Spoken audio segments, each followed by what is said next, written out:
আসসালামু আলাইকুম ভিউয়ার্স, আশা করি আপনারা সবাই ভালো আছেন। আজকে বৃষ্টির মধ্যে খুবই একটি মজাদার চটপটা বস্তু করে দেখাবো আপনাদেরকে।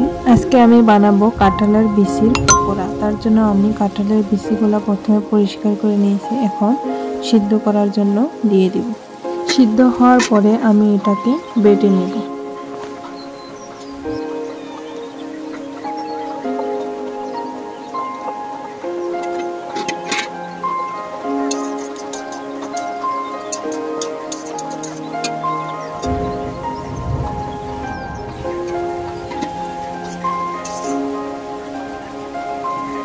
বাটা হয়ে গেছে, এখন আমি এর মধ্যে এক এক করে সব মশলা দিয়ে দেব, যেমন লবণ, হলুদ, মরিচের গুঁড়ো, ধনে জিরের গুঁড়ো, আদা রসুনের পেস্ট, গরম মশলার গুঁড়ো, পেঁয়াজ কুচি, মরিচ কুচি, আর তার সাথে দিয়ে দিব বেসন আর ময়দা।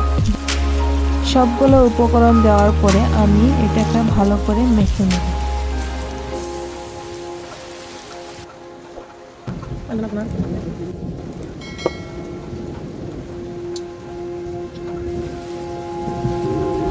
ভালো করে মেখে নেওয়ার পরে আমি চুলায় পাতিল বসিয়ে তার মধ্যে দিয়ে দিব সাদা তেল, আর তারপরে এক এক করে পকোড়াগুলো দিয়ে ভেজে নিব।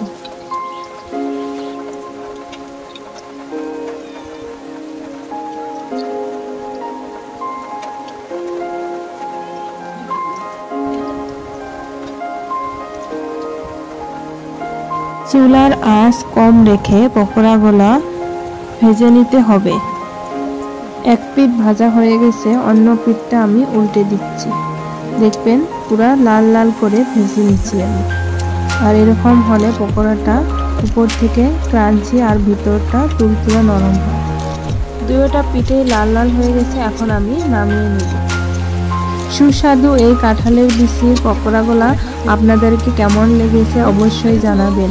আরও ভালো লাগলে একটি লাইক করে দিবেন।